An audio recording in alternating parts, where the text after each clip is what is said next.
have me and DJ. Random and Necrox will show up a bit later. And tonight is the last week of the regular season. This match has playoff implications, and let's talk about the entirety of the playoff picture. Starting at the bottom, LBK Lemon, YO Boomers, and Rage Quit Esports are all out. They cannot make playoffs at all. New Age Frost can make playoffs if they 3-0 Lotus, and AOE gets 3-0'd, or if they win 2 more games than Gamers for God.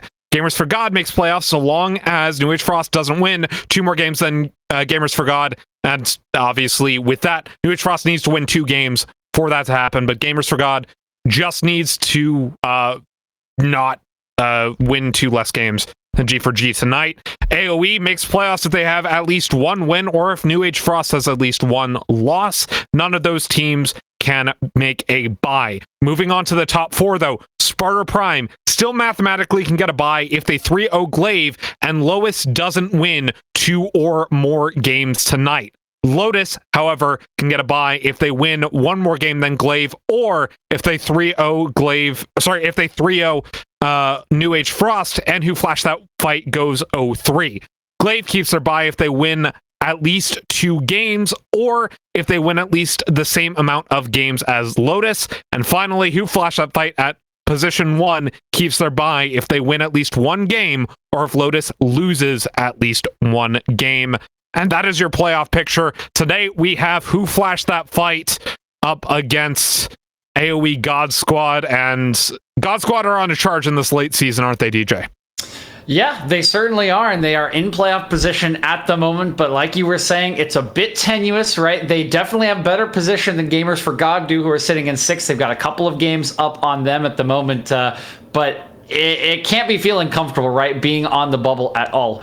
Unfortunately for them, like you were saying, it's been a big improvement from the early season when chaos just reigned across Heavy League, right? Roster swaps left, right, and center. AOE comes in, they take over for Orbital Void's position. We've gotten subs for multiple weeks here, but they do kind of have a recipe. They have some strong players that you've seen here on the all-pro teams as well that have pulled them through and have put them into this playoff position. Now all they need to do tonight is prove that they can stand up to the big boys here in Who Flashed That Fight. 1 game, I'm not sure if that's mathematically guaranteed. There's a lot of playoff stakes there, but 1 win should put them into playoffs here tonight, in my opinion, based on the matchups. And I do think they have a chance of getting it.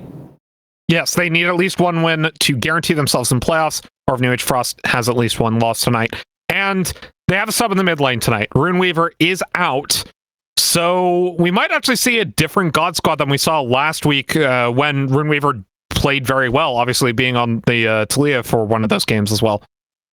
Yeah, I think we definitely will. I think Runeweaver has been an instrumental part of the team. You know, he has a very specific play style when he is on that Talia or one of the roaming champs, but he has played a good amount of Rise. He has carry potential in him, but I just think in general, he's one of the more dangerous players on AOE. He's one of the players that can kind of pop off, right? If you give him a comfort champion, if you let him get too strong in a lane, he's the kind of player that can win you a game. And I think not having him tonight for AOE, you know, both just for scrim and familiarity purposes, for drafting, and of course for that carry potential, will be missed in their efforts to make it into the playoffs.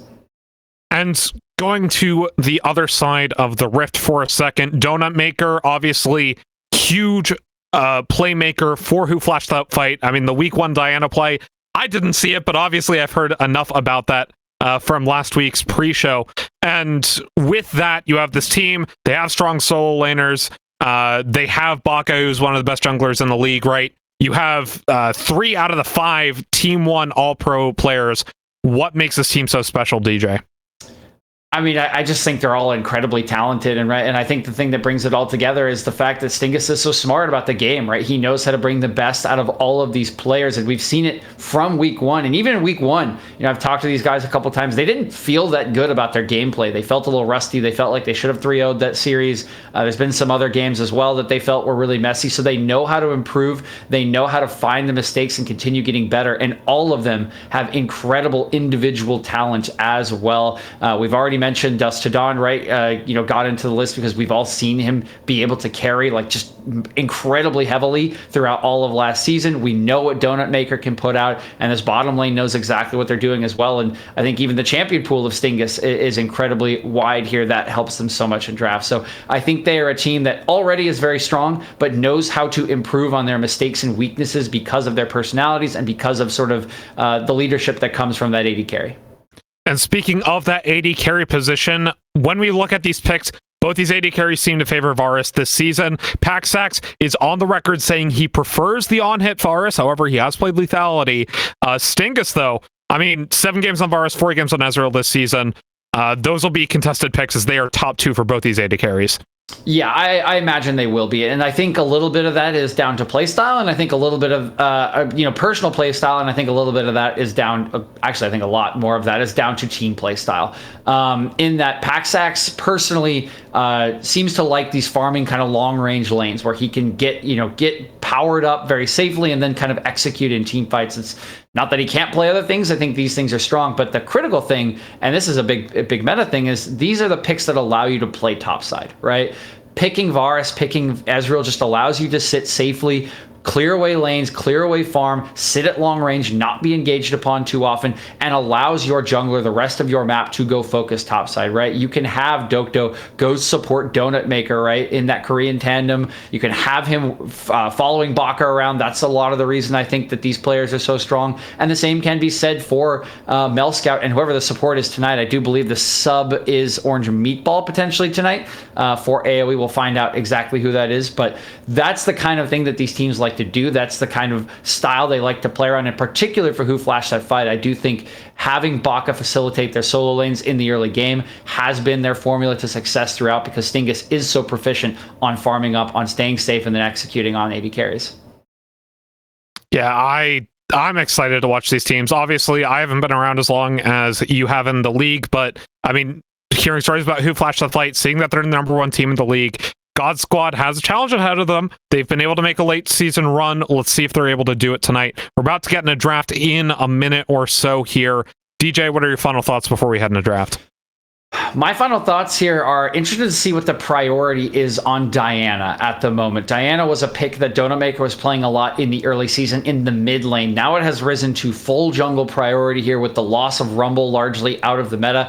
I'm interested to see what Who Flashed That Fight does with that champion. Is this now a Baka champion? And then who will Donut Maker pick up? I think they like to have Donut Maker on a very aggressive pick that can carry. I think that's where a lot of their wins have come from. That's not saying the other players can't carry. I just think it's what's worked for them because of how good Donut Maker is. So interested to see what they do pick up for him. And then on the other side of things for AOE, I think with Runeweaver out in particular, you need to be playing around and giving a lot of power to Paxax. I think that's where your win can come from if you can get him strong, if you can get him into a point where he can team fight. However, I don't think it's going to be that easy, right? We've been talking about on the desk. You've kind of heard us allude to it. Sting is a very good AD carry. This is a great bot lane that we have on Who Flashed That Fight. There is a reason this team is so strong, is locked in #1, because they don't have weaknesses anywhere across the map. And this will be one of the big challenges that I think Paxax has this season. We mentioned there have been some FFs, right? We haven't seen Paxax against all the AD carries. He hasn't played Who Flashed That Fight yet.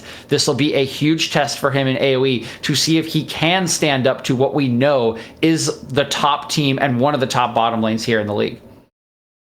I'm excited. I'm very much excited. You have a couple of first team players playing on Who Flashed That Fight. Melscout, obviously third team jungler. We didn't really mention him all that much in the draft. Has been favoring Rumble, Nocturne, Udyr, a lot of meta champions in there. I want to see how this jungle matchup actually goes up, or how it actually ends up playing out, just due to how much stake all of our casters have put into Baka, as we are just about ready for draft.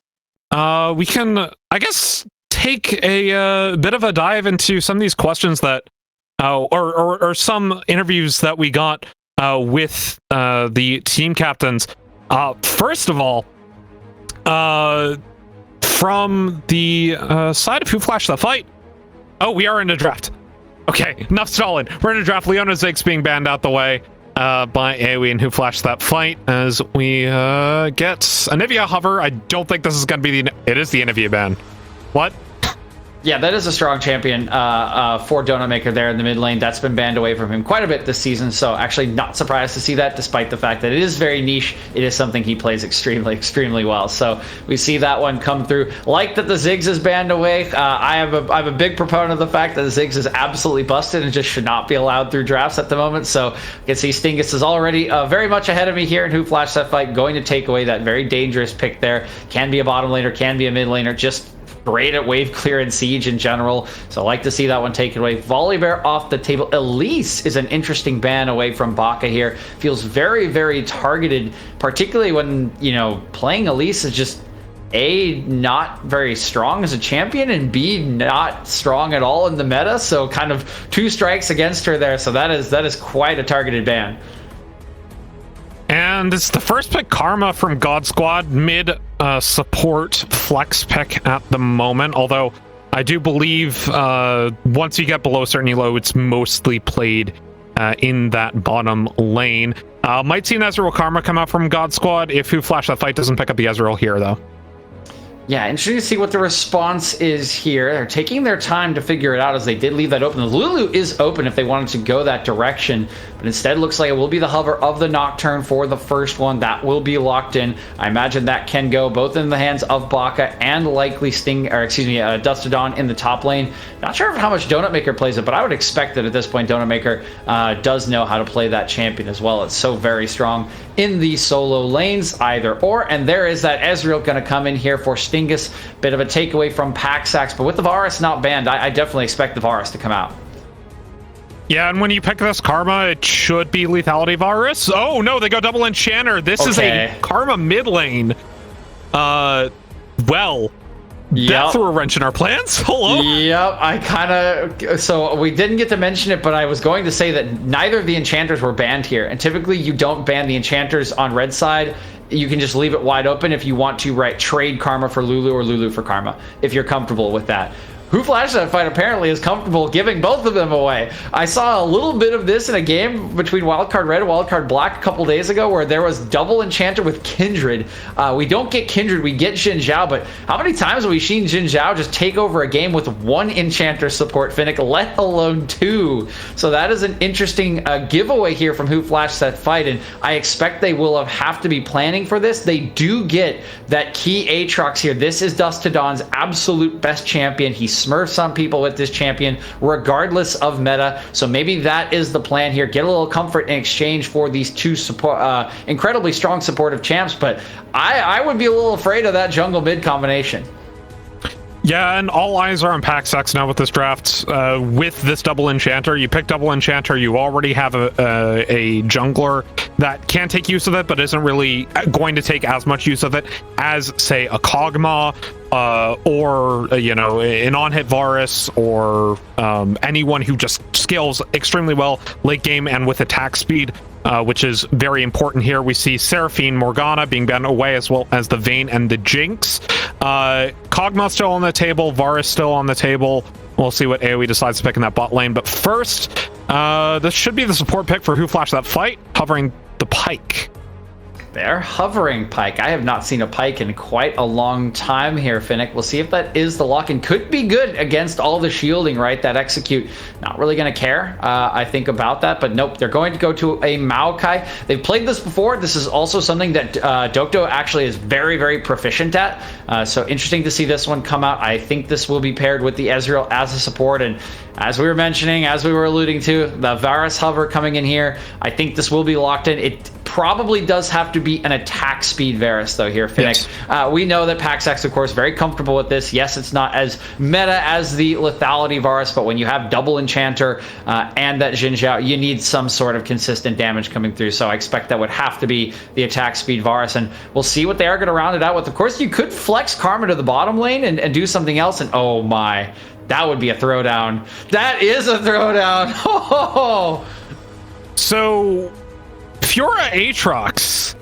I remember when the Aatrox rework first came out. Fiora Aatrox was a lane that I believe was Fiora favored at the time. but has since turned into like one of the more explosive top lanes. We don't see this much anymore, as both have fallen out of favor in pro scene, and the typical counter in Aatrox is now Urgot. But this is really interesting to see. Lots of side lane pressure coming out from both of these teams. Who Flash That Fight actually missed their last pick. We'll see what that is. Yeah, we'll get we'll get that one updated here in just a second. We'll let you know what it is. But yeah, I want to talk about this top lane here because we have not seen Fiora in God knows how long.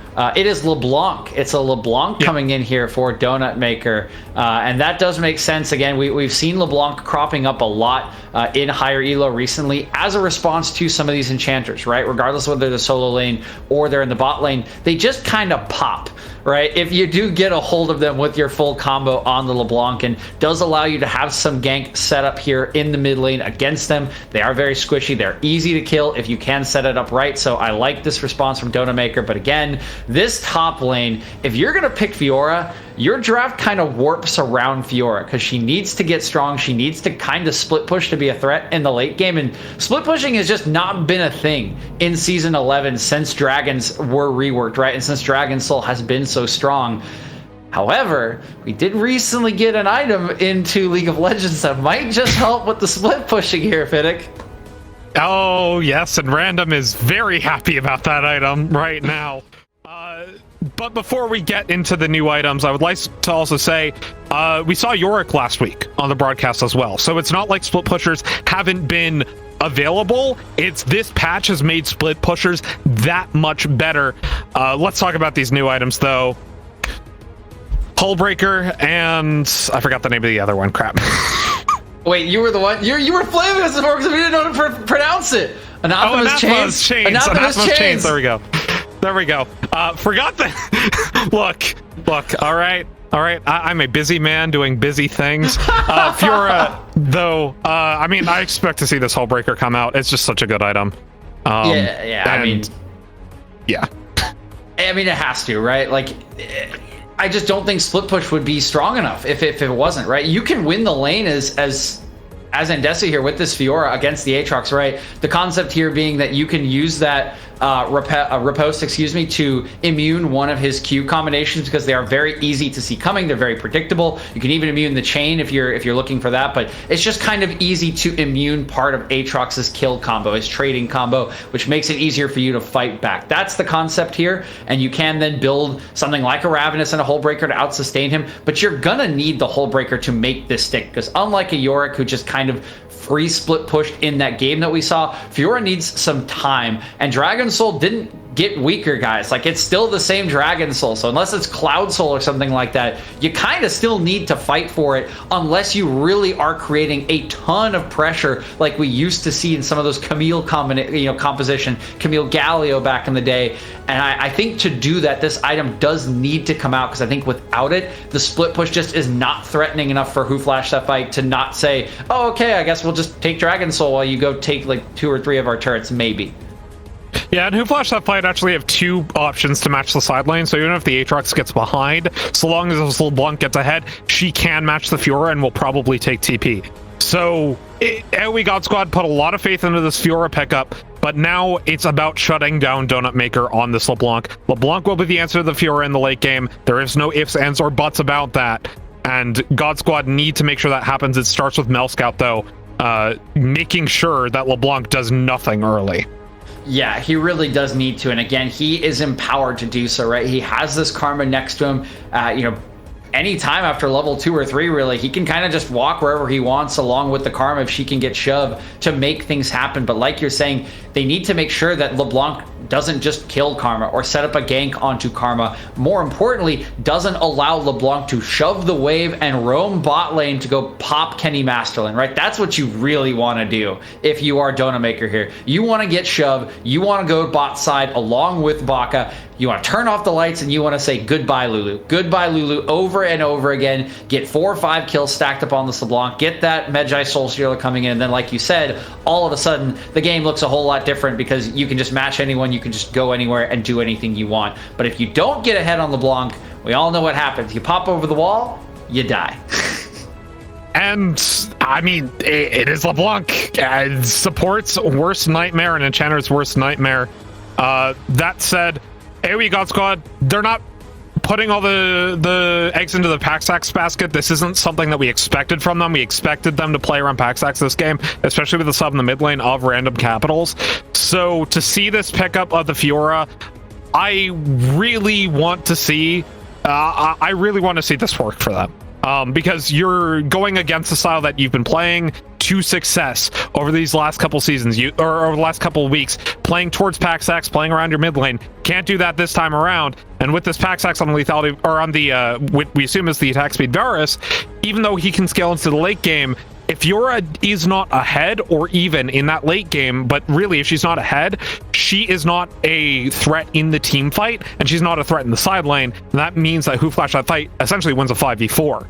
Right, exactly. And that's why we said, Fiora warps compositions, right? And you often have to play around Fiora because she is one of those champions in this game that, like you said, just doesn't do a lot in team fights. If a Yorick and a Fiora TP in your team fight, do you really care? Like, what are they going to do? They're going to ult one member and then you're just going to run away, and it doesn't really work, right? You want them to be a split pusher, and you want to make sure they are a pressure point so that you can take a 4v5 or poke them off of a 4v5, but taking a 5v5 is not going to be in the best interest here of AOE, because like you said, it will likely be more of a 4v5 if this Fiora is not really, really strong. So I expect there be a lot of focus around the top side, around Ndesu here, Mel Scout and Random Capitals early on. They will assume and probably play around the fact that Paxax has been the best farming AD carry in the league thus far, that he will get strong regardless, and that when they roll up to these team fights, they hopefully have a very strong top laner who can create pressure or come to the fight,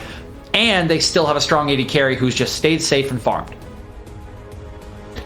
And Desu versus Donut Maker, Fiora versus LeBlanc, that is our featured matchup. Let's take a look at the jungles, though. We talked about Mel Scout and where he needs to play early. Let's talk about Baka here. Is he going to be doing the same thing? Is he going to play counter to Xin Zhao, or is he going to try to set the tempo early? I think he'll probably have to take a back seat here, given the Xin Zhao and Karma combination. He'll have to farm safe and get what he can. But, come that level 6, I think that's where Who Flashed That Fight will be looking. I think they'll be looking to contest first or second Drake here and try to make that work. But you do have to respect this Xin Zhao, particularly when he does have an Enchanter. But we'll have to find out. I think our game's coming up pretty soon here. Yep, and we are going to throw it to a quick break. When we get back, Random and Necrox will take you into game number 1 between AOE God Squad and Who Flashed That Fight. Welcome, ladies and gentlemen. It is time for game 1 between AOE God Squad and Who Flashed That Fight. Right after our all-pro votes were revealed, RMC, these teams decided it's no more messing around. Straight onto the Rift, and I'm hoping we get a good one. And I mean, we touched on the odds here for both these teams. They do want wins. Sure, Who Flashed That Fight is guaranteed playoffs, but they're still seeding to matter. And, if you lose too many games in a row, there's even a possibility of losing that by AOE. God Squad, on the other hand, of course, still trying to guarantee their playoff spot here. And right off the bat, I think in draft, God Squad just looked more competitive. They got, I think, almost all the meta picks they wanted, plus a Fiora, which I'm sure we'll get into here, Necrox. But yeah. Who Flashed That Fight, on the other hand, I think they drafted themselves a harder comp to execute here. And I don't know if this is a response to the All-Pro vote, trying to prove that they are All-Pros and picking themselves a harder composition, but it's just harder. If they do win this, they definitely outplayed. Yeah, you're going to have to play so well into a team composition that just buys time. All of AOE is going to get shielded up. The Crescent Guard's going to come out from Mel Scout, healing from Ndesu after the ulti. It's just going to be hard to kill them. I'm going to be honest. And these fights are going to last a really long time, at least for AOE, Who Flashed That Fight. Going to have to look to outplay at some point. Maybe Donut Maker on a nice flank or out of vision could one pop Paxax or Kenny before they realize they can get their cooldowns out. But instead, AOE have gotten just about every priority pick. Other than this Fiora, we might as well get right into it because this is the spicy matchup. The top lane and Ndesu versus Dusk. All pro voting be damned. I think this Fiora should come out on top because of the mobility and her way to navigate the matchup. As that is a key look at it. Gotta dodge those sweet spot Darkened Blades. Yeah, and you can see that Dustodon already is going to have some problems there in terms of trying to avoid getting those fatalities, those weak points tagged up. And then we've got the whole sustained trading issue as well, right? Fiora excels in extended trades, and unfortunately for Aatrox, you don't have a good way of getting in and then getting out. And the longer you stay in there, the worse it's going to get getting pushed out. And then you look at the way the junglers are pathing as well, right? Malscout, red buff, blue buff, already looking top, and Baka, he started topside, so Dustodon is going to be exposed and very, very diveable early on. Yeah, extremely. And same thing with bot side for now. Paxax going that lethal tempo. This is what we wanted to see from the AD carry. In Paxax, when you have this big front line to burn through, certainly going to be a good option. That's why Dokdo loses a good chunk of his health bar there. And the only other thing that I'm interested in is what Melscout's doing now top side. Flash away from Dusk. The chains will not bring him back. But that's 5 minutes now where this top lane goes from bad to worse. Okay, bot side. 2v2 Stingus, 1 HP left. Dokdo, though, he has a flash, has to use it, healed up by Stingus, but that's a 2v2, not going your way. AOE keeping on just about everything. Kenny looking for extra off the back end with the picks. Arrow charged up from Pack, but Stingus is too far away, so AOE's bot lane now getting a good start as well. And not only did it mess up the bot lane here for who flashed that fight, Baka was looking for a bot lane gank, and as we say that, so's Melscout. Yeah, Dusk, there's no flash. I don't think there's a way out of this one, buddy. First blood to Melscout. He cuts down Dustodon. Nice and easy here. Wave pushing out as well here. Dustodon is in a horrific position. No, don't do this. Don't TP back in. Oh my god, Hashinshin has entered Summoner's Rift. Man, what are you doing, Dustodon? That's not what you want. There's no flash. And guess who was waiting for it to happen? It's Melscout, and Desu's gonna be past the kill. And just like that, it is 2 for free for AOE. I mean, okay, so a couple of things there. When your wave is pushing away from you like that, when you're about to get frozen, TPing is very, very risky. You're very hyper exposed, and you just got killed by a gank. The jungler is probably still around here. You walk back to that lane. You don't worry about the minions you're missing, because you're probably going to miss them anyways. Now, Dustodon, no TP as well. This top side, which was already Fiora favored, that's done. It's dusted. Now, Andesu can build that Howlbreaker, and the top side's his kingdom. And for who flashed that fight, you now got to worry about your bot side, which is going to get focused by Melscout. Yeah, Baka's trying as well to sort of go to this bot side, make sure nothing too crazy was going on. Dokdo thinking about a roam into the mid lane with the sub here in mid for AOE. Should be just fine. Getting actually some really nice vision placed down on the top side, but Drake is up in 5 seconds, and with Melscout on a recall, if who flash that fight understand what's going on, they could go for the Drake or instead go for the 2v2, make it 2v3 with Baka showing up, but Paxax and Kenny Master Lin are too far away. The speed will grant them some safety, and who flash that fight, all they get is a priority over the pin. Yeah, and part of this we're seeing here with Baka not having the early impact that we're used to is also this Nocturne pickup, right? There's a reason why we're seeing Nocturne in solo lanes for the most part. It's because the ganks aren't amazing pre-6 here, and Baka's still got a ways to go. But you don't have a choice right now as Nocturne. You can't gank the losing lane top. You have to look at this bot side right now, at Stingus, at Dokdo. Personally, I'd like to see some attention into the mid lane. Yes, it's a Karma. They are unlikely to get the kills, but I still feel like there's a better chance than going for this Lulu Varus, which, you know, they're just so safe. They have all their summers except for that exhaust up, and that exhaust is coming up soon as well. Yeah, and you're engaged as well in Dokdo. On the Maokai has no flash, so your engage range is even lower, at least until Baka hits his level 6 mark. Big trade of the mid lane from Random as he calls back to RMC's name and tries to channel all power. And man, you're gonna get a Hullbreaker and a Random in mid lane. This is too much. You're getting too much boost here from AOE and their lineup. Melscout doing some counter jungling as well. Dustodon sniff around, see what he can take away, but there is just not much for him, and not many creeps in his inventory as well as his wave crashed against the turret one more time. Who flashed that fight? They've stabilized things for the most part. You just need to make sure Dustodon is okay. All your other lanes should be fine. As I say that, Stingus? Stingus exhausted. That's going to provide a slow, but does have Arcane Shift, so Kenny uses the exhaust. Doesn't find very much. That's a cooldown. Actually quite means a lot when you're trying to provide safety to your AD carry, especially without ulti on the Lulu. Baka may be thinking about it. It's his level 6. Should be online pretty soon. Bot lane could be a point of contest. And for Who Flash that fight, that's what you're waiting for. Is this level 6 from Nocturne? You're not as worried about the 6 from the Ezreal or the Maokai here. The ultimates are nice, but not necessary. Instead, you're looking for Baka, turning off the lights, a TP from Donut Maker, which will not show in the darkness either. And then that bot lane, I don't care that you've got a Lulu. Even if you did have the exhaust, there's more than enough damage to finish them off here. Mel Scout racking up creeps, not as heavily though as Baka. Mel Scout on his Krugs again, headed towards the spot side. May not have KP for Baka yet, but man, he is farming away a storm. Level 6 should come off of the next camp if it is this crab that he is working his way on. TP topside as well for Andesu just to get this wave that would be pushing out away from him. Let's see, does Baka get level 6? Indeed he does. So that means that Paranoia is online and a fight could break out at any moment if Kenny and Paxax step a little bit too far forward.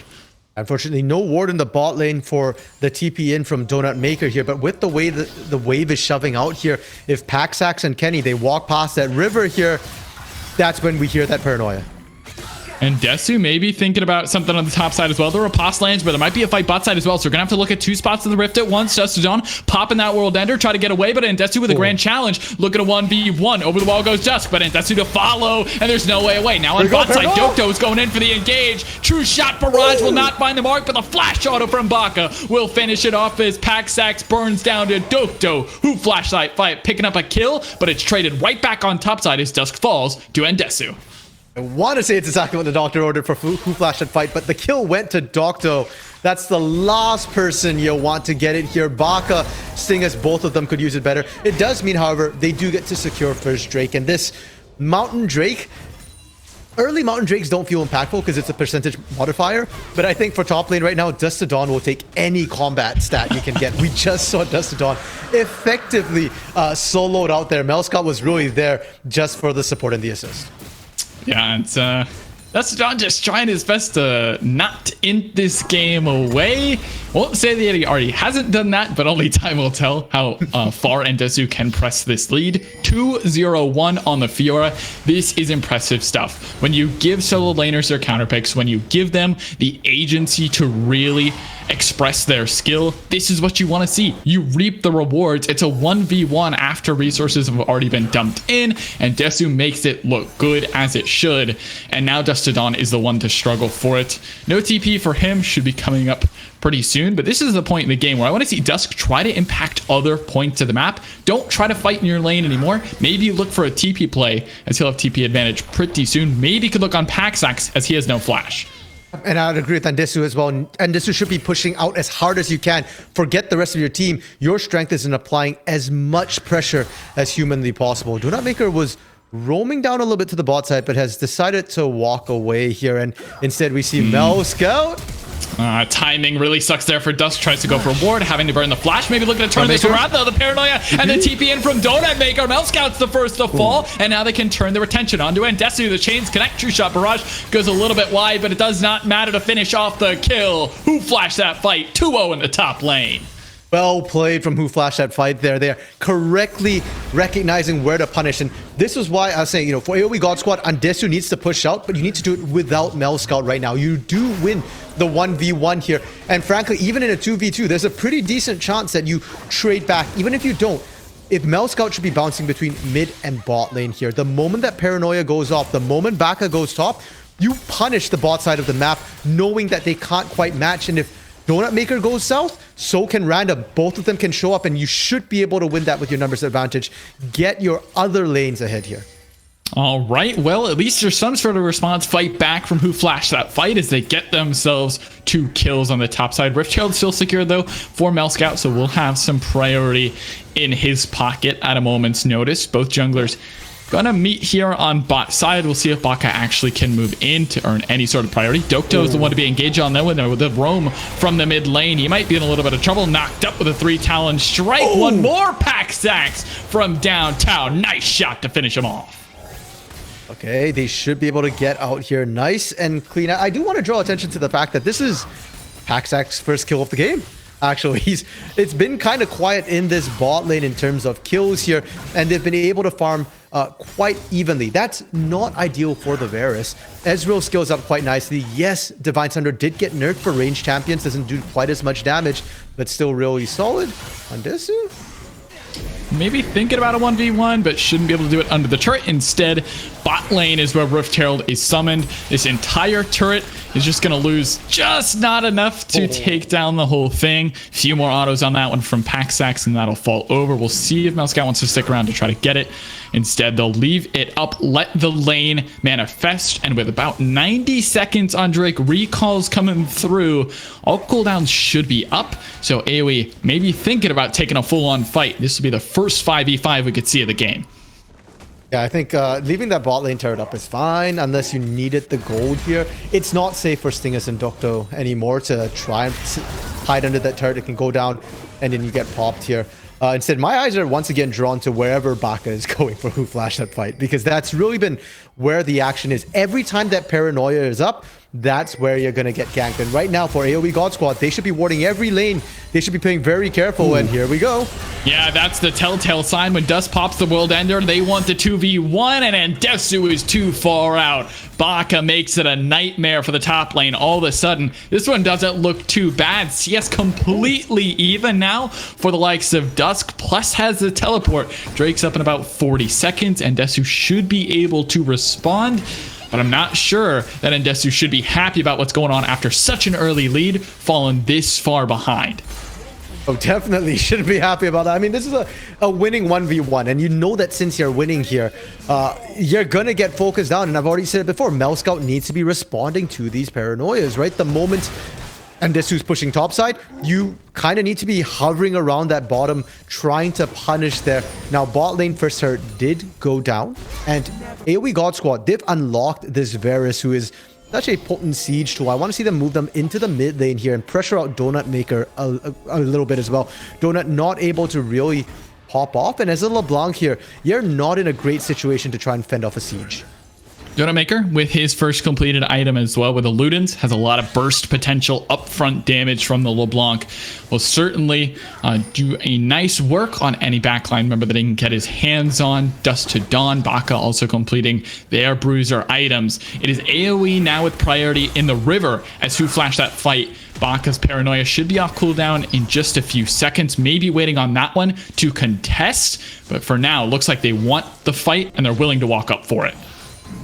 Okay, here it's a bit of a battle of siege, a little bit of a battle of poke. Paranoia is online here, so they can't find anybody isolated. They don't quite have the vision to see who's at the back here. Actually, that ward didn't go down. They now have all the vision they need. Melscout starting this one up. The Lulu Karma going to provide a bit of safety from the extra proc. Two-shot barrage. Here comes the Maokai ulti. Corrupting Chain's going to be finding its way into the back line, and it's stolen away by Dokdo. He's the one to secure the Drake, but Dust to Dawn is on the back line, causing chaos. Ketty, 1 HP. He ults Paxax, of all people, to keep him safe. Now the chase is on from Who Flashed that fight, but the Hail of Arrows will provide his slow, and AOE is on the run. But Donut Maker maybe thinking about a play over the wall, goes for it with a distortion, takes the clone back. There's no fight to be had. It's a 1-for-0 plus Drake as Who Flashed that fight comes out on top. Just going to cancel these recalls to make sure that WFTF can secure this bot tier 1 indeed. Really good fight from Who Flashed that fight there. We're talking about the way the compositions work. The fact that with the double shielding, it's so difficult to kill anybody there, but with that Paranoia, it just feels like you can't see. And if you can't see the target, you can't shield the target. Works out here. We are getting a bit of a kerfuffle, but we also get to see how the steal went down here. And Melscout. Okay, Melscout's safe. We can go back to the replay now, guys. Okay, thank you, Benjamin. Thank you, Wumbo. And it started off with the Nature's Grasp, and that is zoning everybody out here. Look at Melscout's positioning, because Melscout is who you want to shield, and he's alone. Where are the shields? They're way out of the fight. They can't see Melscout and Docto. Oh my goodness, that was just icing on the cake. Yeah, that smite was so close. But you know, I can't blame him. When you're a jungler, paranoia is on, everyone's surrounding you. You're just trying to make sure you secure the objective for your team. Often leads to pressing that smite key just a little bit too early, and they pay the price for it. Dokdo not sure what secures it, but instead of that Drake going the way of AOE, evening out 1-1, now Who Flashed that fight have a win condition on the board. Instead of it just being Baka, now they can look towards dragons, and an Ocean Soul would do a whole hell of a lot for their team fight. Right now, all the kills pretty much still sitting on Baka here. Top side, Dust to Dawn might be in a bit of trouble here. Scout is hiding, but Anderson might have stepped up a little bit too far. And Desu using the riposte to avoid the chains. Here comes Scout over the wall, flashing forward, but here comes the paranoia. It's never a fair fight, man. Who flashed that fight? Showing up with a numbers advantage. They drop Andestu and they drop Scout straight down to the grave. They use their cooldowns wisely and outplay AOE top side. At this point, if you're Andesu, you tell Scout, don't come up here anymore. Every time you're here, Andesu dies. Like, that is just the sad, unfortunate truth of it. And look at the vision. There was none in the jungle. They're playing aggressively, and against the Nocturne, you need very, very deep wards. And Donamaker thinking about something. Okay, actually gets the wild growth. Packsack still at 100%, but will feel pretty good to get the cooldown for no reason, making sure Kenny is available. Polymorph does a lot, though. The route to follow, damage coming through, and Packsack is going to grab number 2, but the re-engage may look good for who flashed that fight. Flashing forward is Dokdo. The chains are going to hit onto one member. Everyone else doing a nice job standing behind it. Singus now at 1% will keep himself alive. Israel is just too hard to kill with the extra HP built into the kit. And who flashed that fight? Lose their mid lane as AOE fight back. Well, that was happening as well. Baka did manage to pick up the Eye of the Herald. So who flashed that fight right now? Sitting with potentially a turret in their pocket here. 2 dragons as well. Ocean coming up in a minute and a half. And they've found themselves some leads here. Their top lane is winning. We talked about the fact that Hullbreaker is not strong when you're behind here. It's good when you're ahead, but if you can't handle the 1v1, if you're 2 levels down, it doesn't mean that much. The jungle as well, a 2-level lead here. And the 2 carries for who flashed that fight, the traditional carries of Donut Maker and Stingus, right now, they are not the big carries, and that's okay, because soon enough, they're going to start picking up the kills. Soon enough, they're coming online, and then my question is, how's AOE going to deal with it if you're behind in every single lane? Shirelius into the river from Kenny, looking onto Dokdo, but that's not the member you want. He's the tank, he's the front line, so he'll be just fine. Packsax, meanwhile, no flash from that last fight, so if they can get onto him, they're still going to need to get through exhaust, plus the wild growth from the Lula, and the extra shielding that random can provide in the Karma, but with the out the flash, gets a little bit easier, but I'm not sure that's the target you can pick off. Instead, they lose the Shirelius, Kenny Masterlin indexing that one for priority, but who flashed that fight aren't willing to just lay down and give it up. Dusk still pushing here on top side with 20 seconds left until this Drake spawns. We're still inside lanes for now. For a second, I was worried that no one was answering Dusk to Dawn up there in the top side. Aatrox will take your turrets, and it's really on AOE at this point to try and show off the composition they drafted. We said they won the draft. They've got all the shields in the world here. They've got the Xin Zhao, but we've not seen that combo really take off here. Xin Zhao has been going in solo without the help here, and unless you can get that working, who flashed that fight? They're just making better decisions. They're mechanically outplaying, and once again, Shelly, might not get the charge off. Doesn't matter. They're out of position, and they have no way of walking to the river safely right now. Yeah, this team is designed to be at objectives first, to provide that safety with the shielding. It doesn't get you into the river. Shirelius is back off cooldown if they did want to use that one. True Shot Barrage going to tag up Scout. Having to use it to disengage RMC means there's absolutely zero way in, and this should be a free Drake to flash that fight. That's going to be number 3. This is not a skill and composition from AOE here. It's not like they can say, okay, guys, we can give them 3 and fight for the 4th dragon.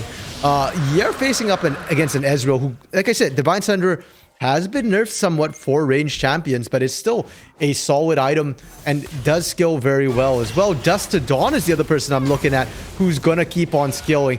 DJ on the desk talked extensively about the fact that Fiora is not a team fight champion here. Sure, you split push, but at Ocean Soul, that Fiora is just not going to measure up to that Aatrox, even if you were at the same level, even if you were at the same item breakpoints. You got to give credit to Baka and Dust to Dawn, and even Donut Maker TPing into the top side. Didn't go well at all for Dust to Dawn early on in the 1v1, and even a 2v1 as Scout had made his way up there earlier on, but they didn't give up on Dusk. They did not concede the lane and just go to try to play somewhere else. They consistently look for counter ganks. They're consistently looking for plays with the TP, with the paranoia, and it has truly paid off because the one place that AOE had indexed their early game Jin Zhao power was top side, and now that 1v1 ain't no good no more for Andesu. He does not get to push out this wave without the threat of Baka just pressing R and showing up. So Andesu really has to be careful. Meanwhile, Paranoia in the bot side jungle. It's going to be the support caught out. Kenny Master Lin all by himself, flashing away, keeping himself alive at 1% HP once again. Melscout, though, is now turned on. Kenny dies to Stingus, meanwhile. And Paxax can't do enough damage. Buys a little bit of time with the Corrupting Change, but Donut Maker one-shots Melscout with a Distortion Chain combo. Donut Maker keeping himself alive, but a nice air from Paxax going to finish him off, and now the re-engage might come through. Random with a Mantra E going to provide a lot of speed to the likes of AOE, but can they get the fight? Absolutely not. Darkened Blade will cut down AOE, and it's a 4-for-1 fight. Who Flash absolutely annihilates them in the bot side jungle, and now they turn to the Baron. Flashed, well, lots of people flashed in that fight, mostly on AOE God Squad, because they were trying to get out, and this is not what we expected to see when we got into the game here. Who Flashed fight, winning that, getting the Baron as well, and we do get to see a bit of a replay on how this starts, and once again, just no vision. Look at all those control wards, right? Kenny gets to walk up, and sure, it looks like he get away. Beautiful blind snipe from Stingus, dude. That happened off screen, and granted, it's not what turned the fight, but it's emblematic of the fight. I feel like they just Who Flashed fight was in control, read everything that AOE was doing like a textbook, and I'm just waiting for the Infernal Chains here. Just as they try and turn this for AOE, right here, they regret everything. Wow. That is... Honestly, Dust to Dawn, you got second tier all-pro for this reason, and yeah, that is exactly why Dusk deserves this position that he is in, and that turns right a fight single-handedly. Doesn't matter that he's... Oh, what? 0-3 at that point, if not at least 1-3. All those assists rack up, and Who Flashed that fight, turning it around, grabbing themselves a Baron. Now will command the gold lead, command Summon Drift, and have objectives to their name. We love the draft from AOE, but Who Flashed that fight? This is why they are number one and why they are the favorites in this series, and they're showing us exactly why. And now for AOE, against this Baron buff here, it is so difficult for them to clear effectively. You really only got the Varus here. Lulu and Karma can't do much, and oh, speaking of Karma, he's just gone. There's no way out. Donut Maker, one more skill, please. Now Kenny saves him with the Wild Growth. Now Baka pulling the trigger with that Paranoia, going forward for a little bit of extra damage. Oh, but that Crescent Guard from Melscout is so good, denying all the damage from Stingus, but Paxax is the one to pay. He gets chained up and knocked down. Stingus very low, but still able to dance around. Still 1-0 though, with a minute left on Drake. That's critical timing. Paxax will be up, but it's going to need to be a race to Ocean Soul. Donut? Donut flashing after the fight was won. I mean, I know you're a Blanc and you've got mobility, but even that's... okay, we'll have to see if that comes back to bite them for now. We already started to see AOE's shield comp, though. That, I think, was the first time we really saw how it's supposed to work. And you just keep stacking the shields, stacking the heals as much as possible. And we've not seen it because so far, AOE have not really grouped up the right way. You want to let Andesu split push, and only Andesu split push. Paxax needs the double supports. Melscout would like the double supports here to be able to sustain through these fights. And now that Dragon is coming up, this is Ocean Soul for Who Flashed fight if they can get it. I want to see AOE properly approach this. Have Melscout walk in front, tank the damage with all the shields there, and poke with that Varus. But again, I feel like they need priority. They need some way to be in the river first, but they just don't own it. Kenny having to use Australia's once again to evade Donut and those chains. So without that critical cooldown, not sure that AOE have an easy angle into this one. And just like that, Who Flashed that fight, understand, and they're going to start this one up. Donut over the wall, chunking Melscout for about 1/3 of his HP. Going to require a miracle steal now, RMC. 3,000, 2.5 still left on the Drake. Meanwhile, top lane still pushing away. And Desu, it's stolen away by Melscout. Man, Director Camo, you suck, but I don't care because Melscout king of the jungle, king of the rift. He keeps his team alive for a little bit longer. Baka will survive as well, but it does not matter. Scout just saved AOE single-handedly. I told you we ranked Scout too low, man. Look at what he did. That was a solo mission, and we've got to get a replay of how he got into the dragon pit as well, because I just don't understand how that happened. He didn't have flash. Oh, he walked through the bushes. They didn't have vision. What? Oh my goodness. Even the slowdown here, he just goes in. Oh, so clean right there. And yeah, you're right. That single-handedly keeps AOE in the game. It doesn't matter that he went down. Actually, he almost took down Baka as well. But the fact that he goes down is less important than he denied the soul. If they lose the soul, it's game over. As it stands, AOE still on the back foot, but still in the game. And the longer it goes, the more worried I am for who flashed that fight, because you can just keep on stacking those oceans. And if you get Ocean Soul plus Lulu Karma, I literally don't see a way they lose a game like that.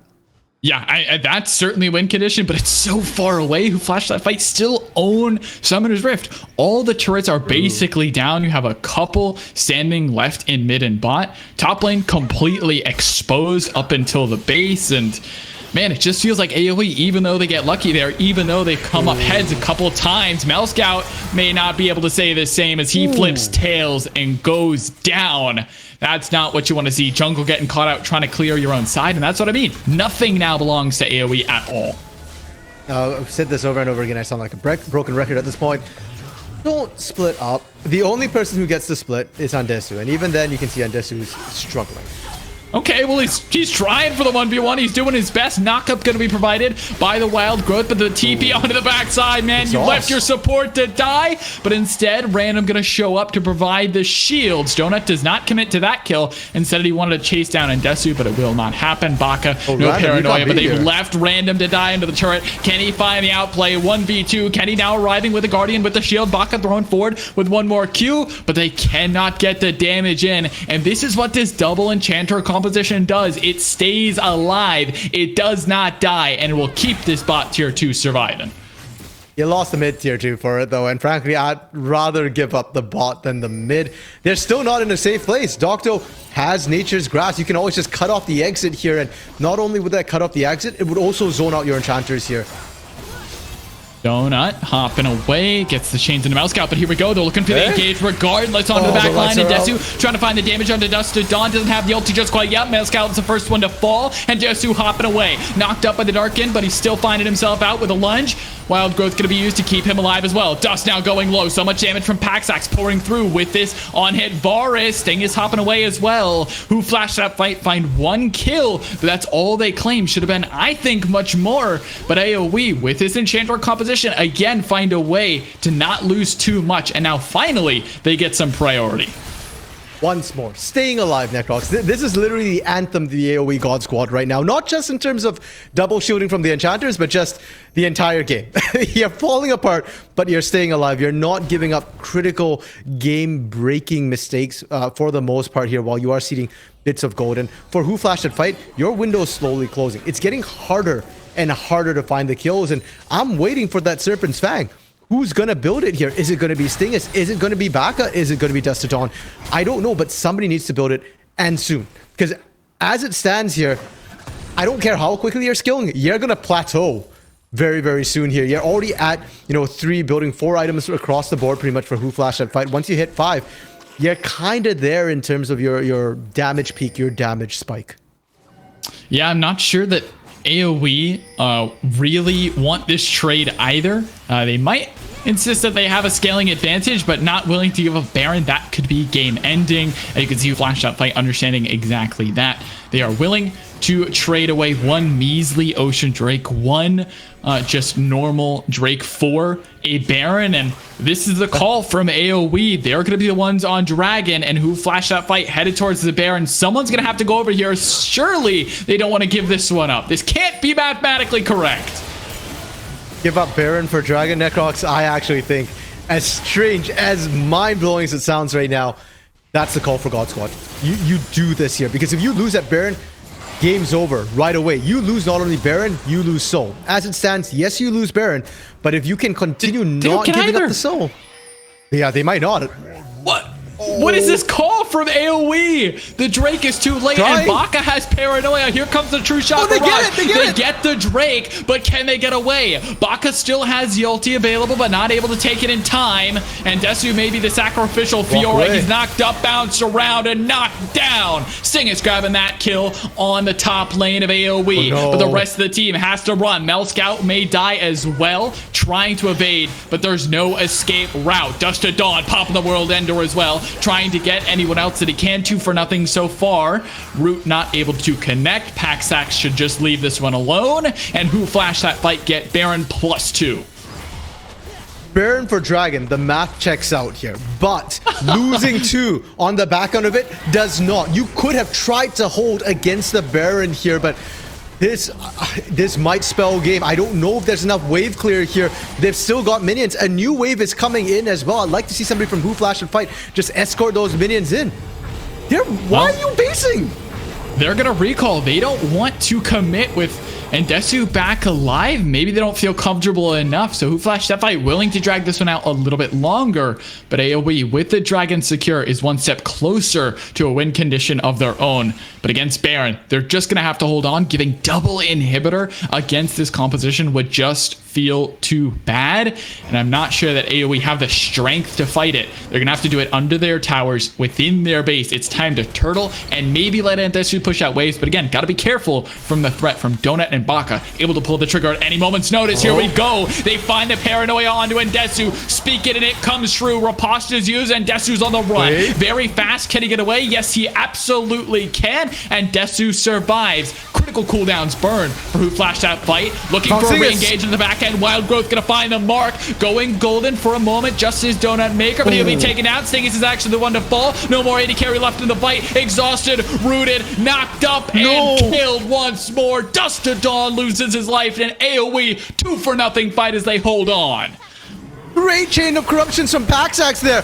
That's really what turns it. And for the first time in what feels like 10 minutes here, Necrox, AOE God Squad find themselves a win, a true win, not a Pyrrhic victory where they're bleeding out trading here. Paranoia kicking off. Just to deny vision, I think. Yeah, it shouldn't find too much off the back end. Baka, that's such a low cooldown at this point. Literally just use it top lane onto Desu. Tier 2 may be under pressure, but Mel Scout's so low, he's gonna go down to the turret any second, and Baka cleans up the kill. A little bit overzealous there from Mel Scout. Very low is the clone, but Donut Maker will not fall. Arrow doesn't find the mark. Paxax still has flash, still has heal, still has a Lulu in his back pocket. And at 3 items, this Varus really begins to hurt, man. Dokdo having to flash away. The arrow doesn't find the mark, so Dokdo will survive. But Paxax still wailing away at the tier 2. Stingus on defense duty. Shurelius popped to retreat. Paranoia's almost up here, and Baka could look for the dive. It's kind of risky, and TP's coming in the back end. They want the fight. Here comes Baka once again. Paxax is the member that's going to be focused down. True Shot Barrage and Donut Maker finding the kill. Now it's the 2 enchanters on the run versus the world. Random's going to find himself under the tier 1. While Kenny Master Lin finds himself entering through the side of the base. Who flashed that fight? Quick on the trigger to pull the TP. And they get 1 member in the AD carry. And it might be Who flashed that fight looking for the base. Have no Baron. It's making it so much more difficult for them to push. But Mel Scout, had to burn the ultimate there. And that was a huge defensive engage tool.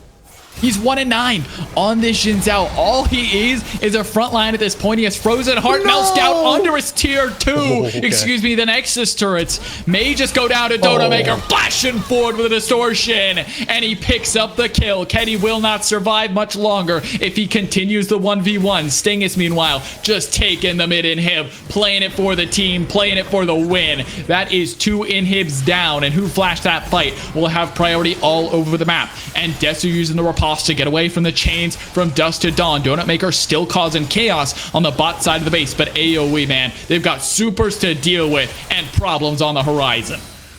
In exactly 35 seconds, that horizon will have arrived. It is Ocean Soul once again here. And I know we keep saying it, Necrox, because it keeps happening. They were down 3 dragons here, and this time, I don't think you get a chance to contest this here. Your base, as you pointed out, is being flooded. You have zero vision outside your base right now. There's just there's one ward in the middle of the mid lane, but other than that, like, you just don't have a good way of seeing, of walking up to that dragon. And if anybody dies at this point, who flashed that fight is just going to go charging right into your base with supers and end the game right there.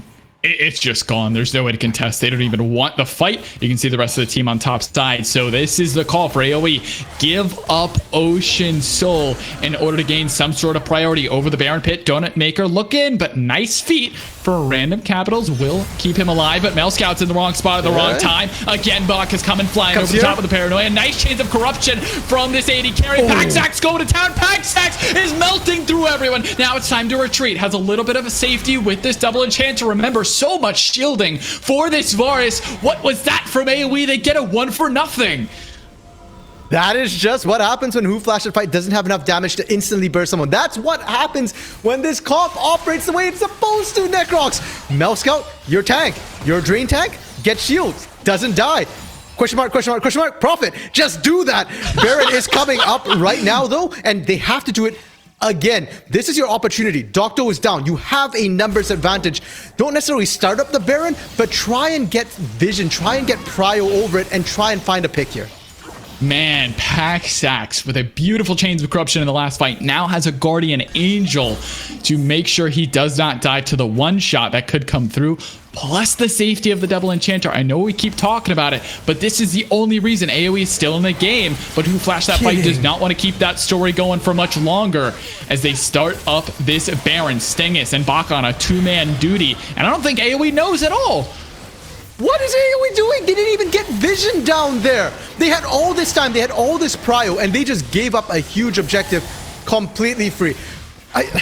It feels like AOE God Squad has decided to play the game. Like, they had the game on easy mode. Then they went, okay, we're going to play normal by giving up a couple of kills. We're going to go hard by feeding Donut Maker here. And now they've just decided to go full nightmare mode right now. We'll give up Soul. We'll give up Baron. We don't care. Come into our base once again here. And the scary part, Necrox, part of me believes that they might still win this fight even without Baron.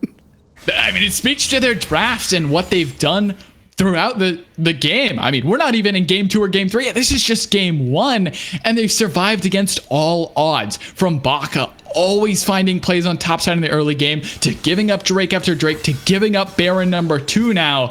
The timer keeps resetting for AOE. What is their win condition? Maybe it was Drake's. That now faded. Maybe it was Baron. That's now gone. Now 3.5 minutes they have to hold on against what is a Baron Ocean Soul team looking at a possible Elder win condition, but the last time we saw something like that, they decided to not contest. Shurelia's is used to buy a little bit of time here against the Baron Siege, but AOE now have to retreat and clear out minions as Who Flashed That Fight are in all 3 lanes. Right now, win con for God Squad is don't die. Stick together and do not die. As long as you've got this, you've got some sort of kill threat. They might be 11 kills down, 10k down, 11k rolling down, but if you're together, you can see the strength. The problem is, again, supers and Baron buff pushing in. Who can handle Donut Maker in the split push right now? Donut Maker working his way onto the bot. Inhibitor should fall down. Couple more autos. There it is. Inhibitor opened up once again for Who Flashed That Fight. Mid inhib was already cracked. So that is 2 supers now against Baron that you have to work with. Plus, top is being sieged. AOE have to draw the line in the sand at some point or they're going to lose everything. They just need to go now. This is their last fight. And Desu's almost dead. He's dead. Desu! What was that? He just dies 1v1 to Donut Maker. That surely wasn't the play. And with a 5v4, Who Flashed That Fight certainly looking to end game number 1 now. Here comes the Tangled Thorns looking to end it out. Paranoia over the top. Dope going low. Flashing himself away. Baka's onto the back line. Immediately exhausted. Paxax barely keeping himself alive for a little bit longer. Random low. Mel Scout low, but still retreating to the fountain. Inhibitor is gone. Nexus exposed. They don't need the kills. They want your base, and Who Flashed That Fight close it out against AOE. Okay, Necrox, we said right off the bat here, if Who Flashed That Fight wins this is a mechanical win. This is not a draft win. I know it looked like they had tools to counter the shield. Oh, great, Paranoia denies vision on the target. You know, if you group up, Aatrox gets to hit all of you. No, it shouldn't have mattered. Who flashed that fight just forced better decisions throughout that game, making you think, okay, can we split push? We've nullified the split push because we keep punishing that way. Can we try and go on an objective? No, you can't. You have to group up. You can't group up. And unfortunately, in this particular game, God Squad failed that decision check despite the huge advantage they had in their draft here. And who flashed that fight? They're showing why they're the #1 team right now and have been this entire split. And the two members that I think deserve the most credit are mid and jungle. Donut Maker and Baka. These guys are everywhere. That's why you can't walk up to Dragon. LeBlanc and Nocturne are waiting in the darkness. Even if there isn't darkness, they make the darkness and then proceed to kill you. These two are such a huge threat. And when they play together like they did in game 1, I don't think there's a duo that can beat them, especially with a sub in the mid lane. AOE held on. They did great surviving, but surviving isn't winning. And that's what costs the game. You give up too much, they eventually will just find an angle. And Desu sadly dying in the 1v1 against Donut Maker. That's the end of the game. The bell is rung, and who flashed that fight? Close it out finally. And, speaking of giving up too much, I have to highlight Mouse-Scout here. Because he went 1-10-5. I mean, on a Xin Zhao with double shields, that really should never be the case, that you die 10 times here. And part of that is a disconnect. Mouse-Scout is up ahead. His supports are not with him here. And you know what? The team needs to follow their captain. If your captain is charging in, follow up. Better to die together than to die separately here.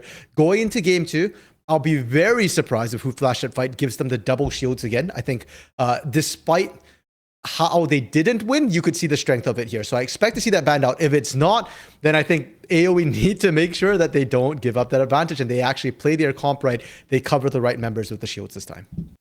Yeah, and I mean, it's like at the end of the game, you can flame your jungler for going 1-10, but he was trying to make plays. He was pursuing active angles in top lane all throughout the game.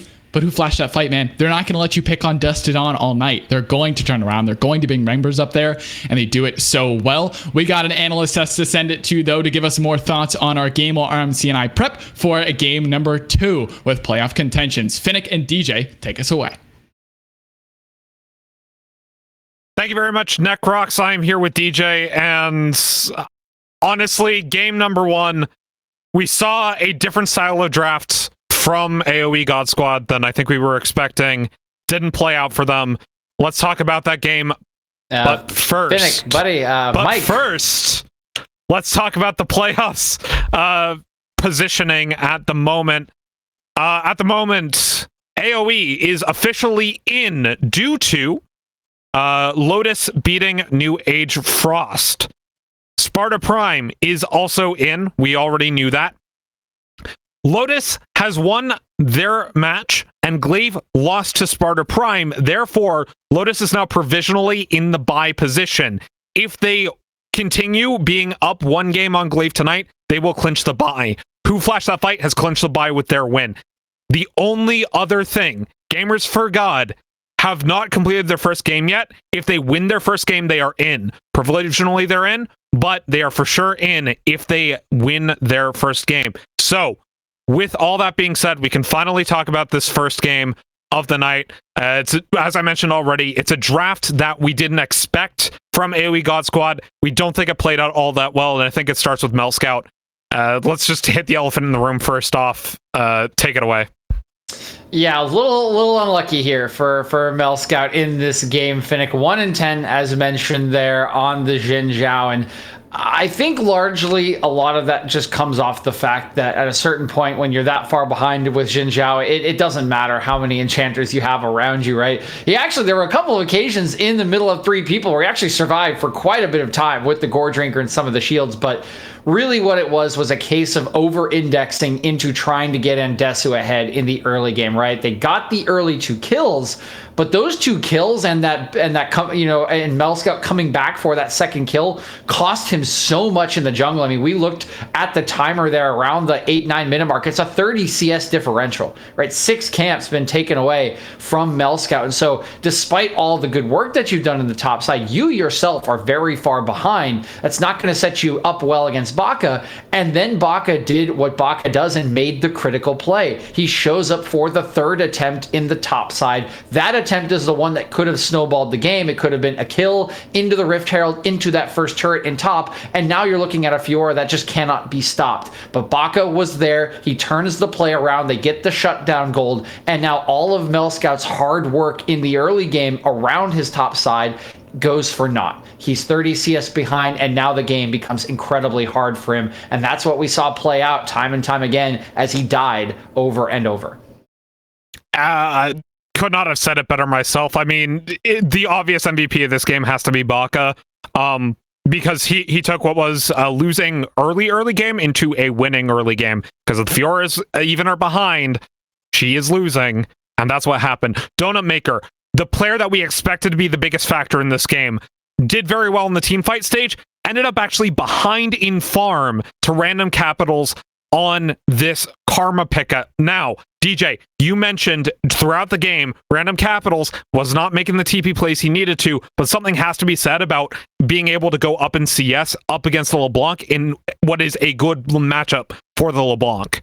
Yeah, and I think that kind of speaks to being a substitute, right? Random Capital's obviously showing he knows how to play the Karma, obviously showing he can handle a difficult lane up against the LeBlanc, but the communication, right, just not going to be there. That top play with Baka had an extra TP come in from the mid laner. Where was the matching TP? That was your strong side of the map, right? Whether the lane is shoved into you or not, I'd have to go back to watch the replay to see where exactly the Karma was, but why are you not TPing to your Fiora? That's the play that loses you the game, right? Or at least makes it extremely difficult for you to come back, because as we mentioned again and again, Fiora is a pick that warps your draft. It warps your playstyle. You must play around that pick. You must get it ahead. And you were 2-0 up, but you didn't have a big enough lead. Once Baka made that play on the top side, once that TP came in and they won, the hill was just so steep for AOE to get out of it. There was this, crazy 65-minute win condition through pack sacks with shields, but that was never likely to come into fruition with the way that Who Flashed That Fight played the map, right? They were the ones making the double TP plays.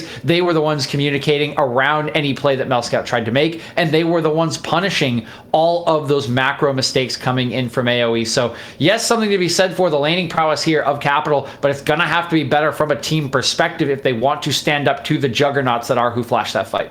And you mentioned his name, Paxax, the one bright spot for AOE God Squad this game, had a couple of kills that we thought he had no business getting, especially on that kill on a Donut Maker in the mid lane fight under the T1 tower.